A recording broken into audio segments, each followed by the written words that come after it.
Good morning students. हम इस video के अंदर एमसीक्यूज करेंगे फार्मास्यूटिक्स के। तो जो फार्मास्यूटिक्स है उसके एमसीक्यूज है इसमें, ठीक है। तो देखते हैं, सबसे पहले क्वेश्चन है process of reducing a substance to fine particles by rubbing it in a mortar with liquid.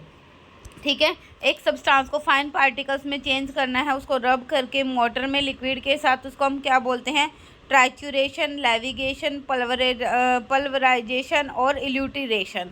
तो देखिए, इस प्रोसेस को बोलते हैं लेविगेशन।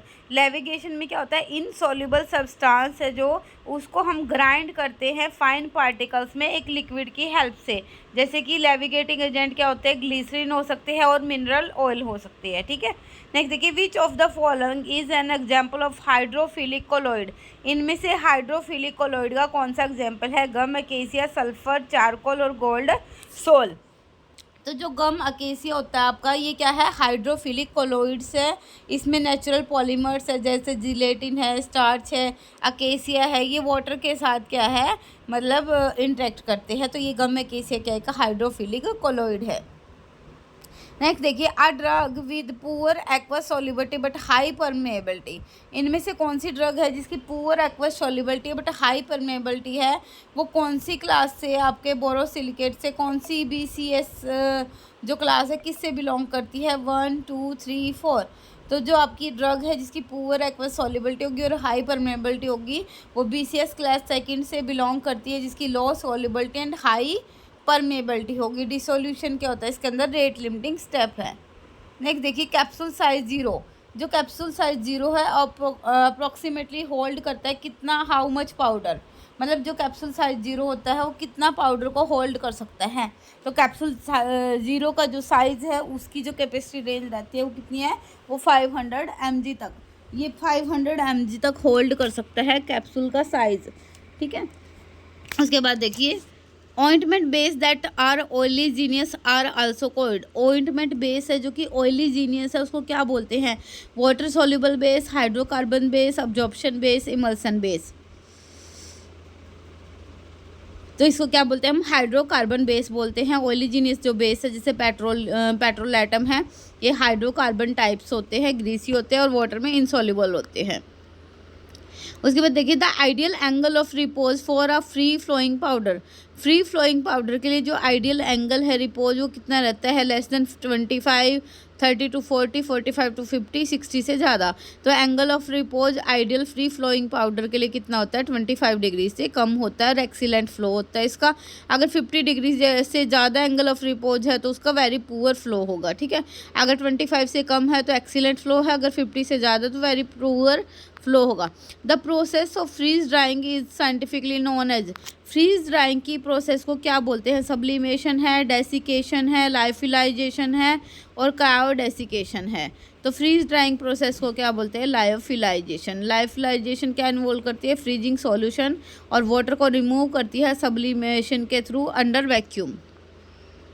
देखिए नेक्स्ट क्वेश्चन, स्पोस्ट्री किससे प्रिपेयर करते हैं हम? फ्यूजिंग से, मोल्डिंग से, कंप्रेशन से। तो ऑल ऑफ द अबो जो मेथड्स है ये सारे स्पोस्ट्री प्रिपेयर करने के मेथड है, ठीक है। स्पोस्ट्री को हम प्रिपेयर कर सकते हैं फ्यूजन से भी, कंप्रेशन से भी और हैंड रोलिंग से भी। उसके बाद देखिए, आइसोटोनिक सॉल्यूशन का जो ऑस्मेटिक प्रेशर है वो किसके इक्विवेलेंट होता है? तो ये दोनों ही है, 0.9% NaCl और 5% ग्लूकोज, दोनों ही आइसोटोनिक सॉल्यूशन है, ठीक है। उसके बाद देखिए, एंटारिक कोटिंग इन मेनली यूज। एंटारिक कोटिंग किस लिए यूज़ करते हैं हम? पैलेटेबिलिटी इंक्रीज करने के लिए, ड्रग को गैस्ट्रिक जूस से डिग्रेडेशन प्रोटेक्ट करने के लिए, रिलीज कंट्रोल करने के लिए और सॉल्युबिलिटी इन्हांस करने के लिए। तो एंटारिक कोटिंग किस लिए होता है? स्टमक के अंदर HCl से ड्रग को प्रोटेक्ट करने के लिए, ठीक है। उसके बाद देखिए, माइक्रोमेरिटिक प्रॉपर्टी कार्स इंडेक्स। जो कार्स इंडेक्स है वो किस लिए यूज करते हैं हम? पाउडर की पोरोसिटी के लिए, powder compressibility, powder solubility, powder particle size.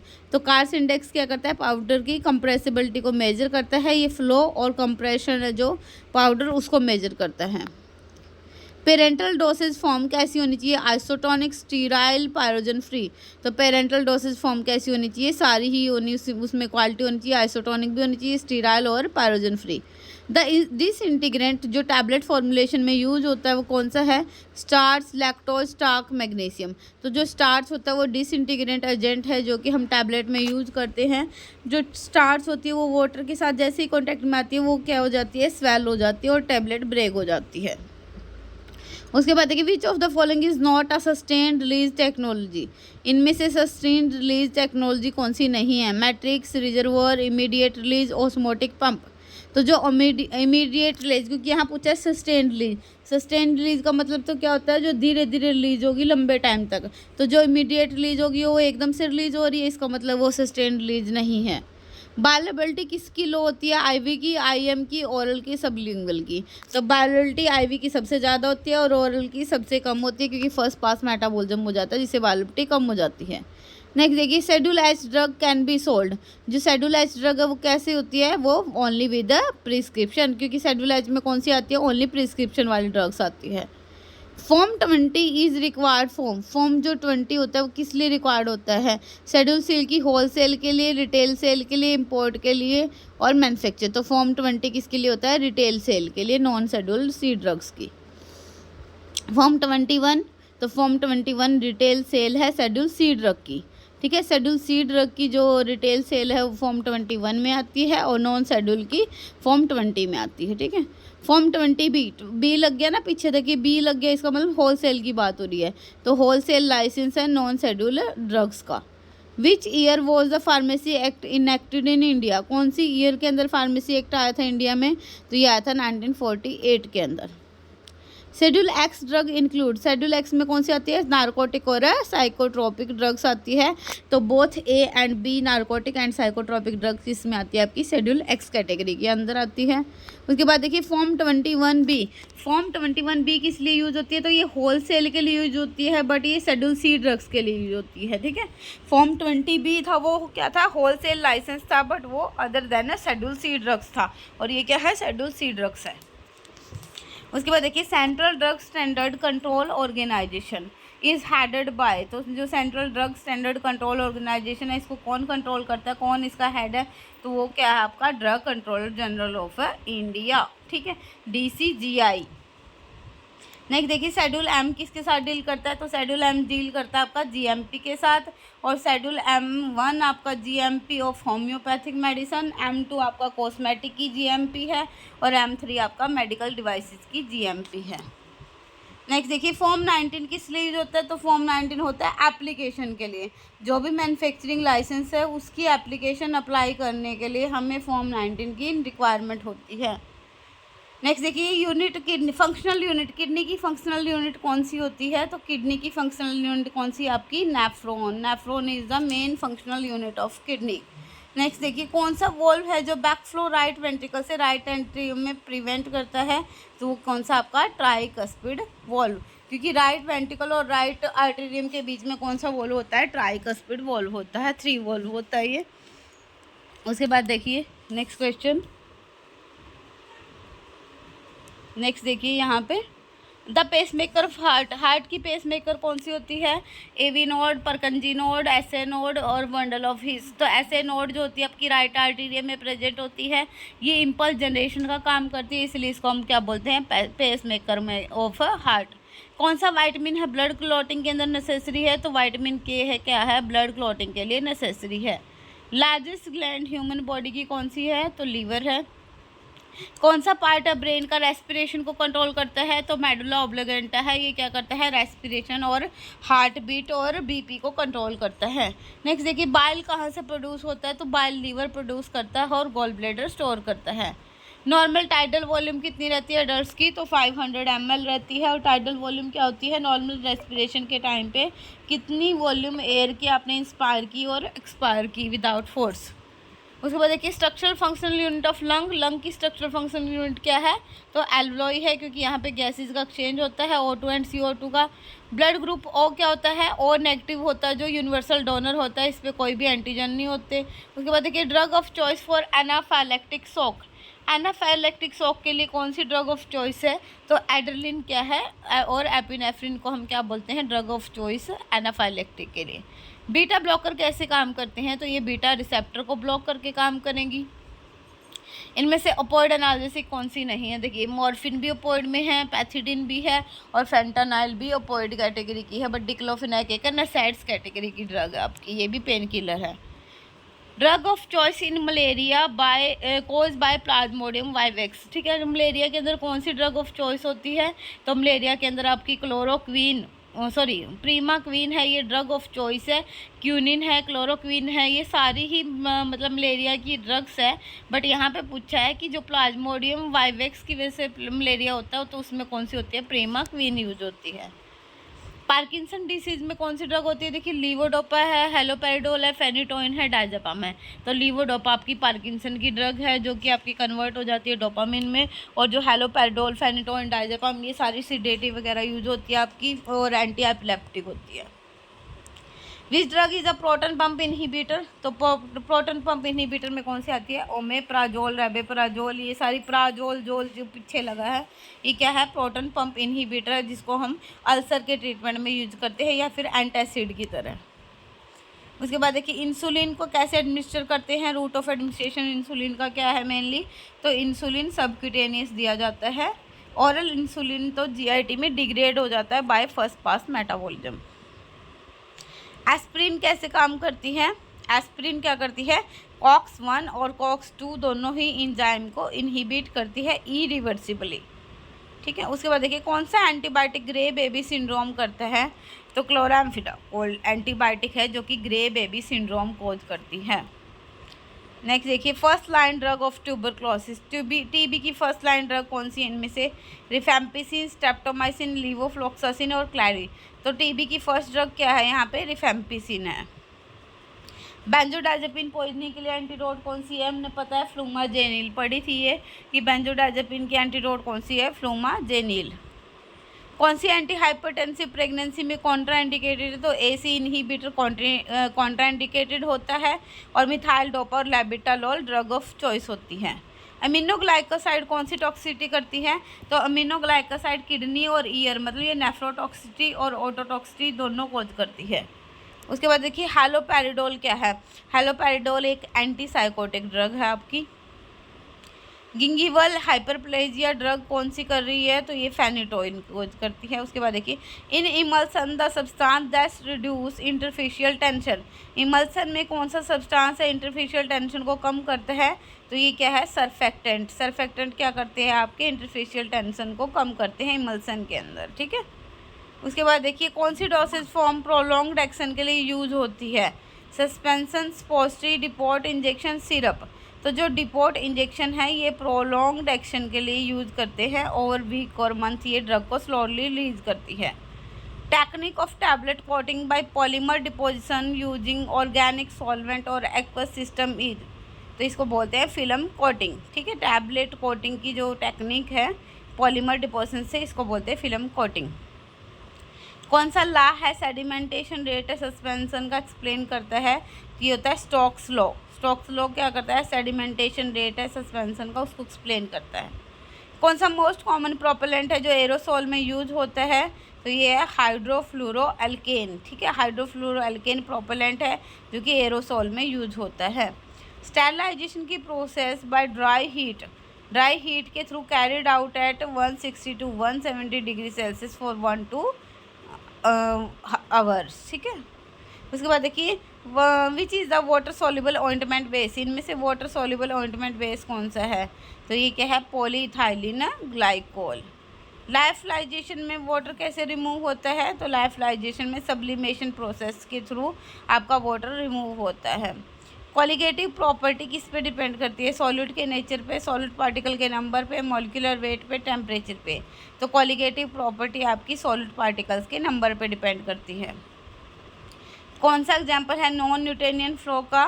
तो नॉन न्यूटोनियन फ्लो का एग्जाम्पल है हनी। हनी क्या है? सूडो प्लास्टिक फ्लो शो करता है। ऑप्टिमम पीएच है, most drug liquid dosage fame में स्टेबल है, उसकी पीएच कितनी रहती है? तो ये 4 से 8। प्रोसेस है पार्टिकल साइज रिडक्शन का bye rubbing solid against each other in a stream of fluid. तो क्या है, fluid energy grinding. Fluid energy grinding में क्या करते हैं, पार्टिकल साइज का रिडक्शन होता है रब करके स्ट्रीम ऑफ फ्लूइड के अंदर। सिरप कैसे प्रिजर्व करते हैं, इथेनॉल से, हाई शुगर कंसनट्रेशन से, क्लोरोफॉर्म वाटर और बेंजाइल अल्कोहल। तो सिरप आपकी प्रिजर्व होती है हाई शुगर कंसनट्रेशन से। सेल्फ प्रिजर्वेटिव एक्शन होता है अगर इसमें जो शुगर की कंसनट्रेशन हाई हो। पेरेंटल प्रिपरेशन को टेस्ट करते हैं किसके लिए, पायरोजेनिसिटी, स्टेरिलिटी, पार्टिकुलेट मैटर। तो सारी ही चीज़ें पेरेंटल प्रिपरेशन के अंदर टेस्ट होती है। सॉफ्ट जिलेटिन कैप्सूल को प्लास्टिसाइज करते हैं किसके साथ, सॉर्बिटॉल और ग्लिसरीन के साथ, ठीक है। उसके बाद देखिए फर्स्ट इंडियन फार्माकोपिया कब पब्लिश हुआ था, तो फर्स्ट इंडियन फार्माकोपिया आपका 1955 में पब्लिश हुआ था। बट यहाँ पे क्वेश्चन में मिस्टेक है, यहाँ पे फर्स्ट इंडियन फार्माकोपिया नहीं पूछा, यहाँ पे पूछा है जो फर्स्ट इंडियन फार्माकोपिया उसके सप्लीमेंट कब आए थे, ठीक है। तो 1955 में फर्स्ट एडिशन आया था, अब इसने पूछा सप्लीमेंट, तो सप्लीमेंट आए थे इसके 1960 में। कौन सा शेड्यूल है जो कि कॉस्मेटिक के लिए स्पेसिफिक है, तो जो क्यू है आपका कोल्टाल कलर्स के लिए से होता है आपका, ठीक है, और कॉस्मेटिक की स्टैंडर्ड के लिए आपका एस होता है, ठीक है। उसके बाद देखिए minimum qualification for a registered pharmacist in India is defined under, तो फार्मेसी एक्ट के अंदर आते हैं ये। फॉर्म 25 किस लिए रिक्वायर्ड होता है, तो मैन्युफैक्चरिंग लाइसेंस के लिए, जो आपकी शेड्यूल C एंड C1 की अदर दैन ड्रग्स है, नॉन शेड्यूल की। शेड्यूल F किससे रिलेटेड होता है, ये वैक्सीन एंड सीरा से रिलेटेड है। शेड्यूल Y क्लिनिकल ट्रायल से है। Form 28 schedule C and C1 drug की मैन्युफैक्चरिंग के लिए होता है। ड्रग प्राइस कंट्रोल ऑर्डर किसके अंडर आता है, एसेंशियल कमोडिटी एक्ट 1955 के अंडर। कौन सा शेड्यूल प्रिस्क्रिप्शन ड्रग को लिस्ट करता है, सो शेड्यूल H में वैसे प्रिस्क्रिप्शन ड्रग आती है आपकी, ठीक है। बट इसने ये पूछा शेड्यूल G, क्योंकि शेड्यूल G में मेडिकल सुपरविजन की ड्रग है, और जो शेड्यूल X है उसमें साइकोट्रॉपिक और जो नार्कोटिक ड्रग्स होती है वो भी प्रिस्क्रिप्शन के बिना हम नहीं देते, तो ऑल ऑफ द अबव। उसके बाद देखिए फॉर्म 27 किस लिए होता है, तो ये एप्लीकेशन है मैन्युफैक्चरिंग लाइसेंस का न्यू ड्रग का। शेड्यूल C में क्या होता है, बायोलॉजिकल प्रोडक्ट्स होते हैं। ड्रग कॉस्मेटिक एक्ट आपका 1940 में आया था, रूल्स 1945 में। फार्मेसी काउंसिल ऑफ इंडिया 1948 में आया था। फॉर्म 30 किस लिए होता है, लोन लाइसेंस होता है, ठीक है। उसके बाद देखिए शेड्यूल J किस लिए होता है, डिसीज़ के लिए जिसको हम क्योर नहीं कर सकते। उसके बाद देखिए कौन सा ऑर्गन इंसुलिन सिक्रेट करता है, तो पैनक्रियाज की जो बीटा सेल है वो आपकी क्या करती है, इंसुलिन को सिक्रेट आउट करती है। कौन सी क्रेनियल नर्व लार्जेस्ट है, यहाँ पे देखिए तो यहाँ पे है आपकी वेगस जो होती है वो लार्जेस्ट क्रेनियल नर्व होती है। 10th यहाँ पे ट्राइजेमल नहीं आता, ठीक है। Which cranial nerve is the largest, इसमें एक बार ना कन्फ्यूजन है, चेक कर लेना, वेगस आएगा या ट्राइजेमिनल आएगा। The middle ear connect to pharynx through, middle ear connect करता है फैनेक्स को किसके थ्रू, तो यहाँ पे यूस्टेचियन ट्यूब के थ्रू। लीवर की फंक्शनल यूनिट क्या होती है, हेपेटिक लोब्यूल, ठीक है। उसके बाद देखिए हार्मोन पिनियल ग्लैंड कौन सा सिक्रेट करती है, तो ये मेलाटोनिन हार्मोन सिक्रेट करती है। थाई की बोन कौन सी होती है, तो फीमर होती है, largest bone of the body. कौन सी मसल वॉलेंट्री होती है, तो स्केलेटल मसल्स कैसी होती है आपकी, वॉलेंट्री इन नेचर। जो कार्डिक है और स्मूथ मसल है ये दोनों ही इनवॉलेंट्री इन नेचर होती है। जो स्मूथ मसल्स होती है ये इनवॉलेंट्री भी है और नॉन स्टेटेड भी है आपकी, और जो कार्डिक है ये इनवॉलेंट्री और स्टेटेड मसल है। उसके बाद देखिए RBC कहाँ डिस्ट्रॉय होती है, तो स्प्रीन के अंदर डिस्ट्रॉय होती है। टोटल नंबर क्रेनियल नर्व्स कितनी होती है, 12 पेयर होती है। नॉर्मल ब्लड pH कितनी रहती है, 7.35 से 7.45। ऑर्गेनोफॉस्फेट पॉइजनिंग के एंटीडोट एट्रोपिन और प्रेलिडोक्साइन है। कौन सा डायरेटिक पोटेशियम स्पेरिंग है, तो स्पाइरिनोलैक्टोन कौन सा आपका पोटेशियम स्पेरिंग डायरेटिक है। कौन सी ड्रग डाइसल्फाम लाइक रिएक्शन करती है अल्कोहल के साथ, तो मेट्रोनिडाजोल है जो डाइसल्फाम लाइक रिएक्शन देती है अल्कोहल के साथ। हिपैरिन ओवरडोज के लिए एंटीडोट क्या है, तो प्रोटामिन सल्फेट। इनमें से बेंजोडाइजेपिन कौन सी नहीं है, देखिए डाइजापाम, लोराजेपाम, एल्प्राजोलाम। जिसमें पीछे पैम पैम है, ऑलमोस्ट एम, ये तो कौन सी होती है, बेंजोडाइजेपिन। और बारबिटल वाली होती है फिनोबारबिटोल वगैरह, ये सारी क्या है, बारबिचरेट कैटेगरी है। रिफेम्पिसिन क्या करती है, तो rifampicin red orange urine as an side effect cause करती है। कौन सी एंटी हाइपरटेंसिव अस्थमा में कॉन्ट्रा इंडिकेटेड होती है, तो बीटा ब्लॉकर, वो भी नॉन सेलेक्टिव बीटा ब्लॉकर। कौन सी ड्रग हम माइग्रेन की प्रोफाइलेक्सिस में यूज़ करते हैं, तो प्रोपनलोन जो नॉन सेलेक्टिव बीटा ब्लॉकर है ये माइग्रेन में यूज होती है। स्टेटस एपिलेप्टिक्स की चॉइस कौन सी है, तो ये है डाइजापाम। क्लोफाजीमाइन किसके लिए ट्रीटमेंट में यूज होती है? तो क्लोफाजीमाइन आपकी लेप्रोसी के ट्रीटमेंट में यूज होती है। तो ये आपके 100 एमसीक्यूज थे, मिक्स एमसीक्यूज, ठीक है। और करेंगे हम लाइव क्लास में, ये बस ऐसे ही करवाए मैंने ताकि आप इसकी फटाफट रिवीजन करें, क्योंकि बहुत छोटी वीडियो रहेगी ये 20 मिनट की, तो आप फटाफट से 2x में लगा के इसको क्विक रिवीजन कर सकते हैं। Thank you, have a great day. अगर कोई कन्फ्यूजन है तो कमेंट बॉक्स में मैसेज कर सकते हो।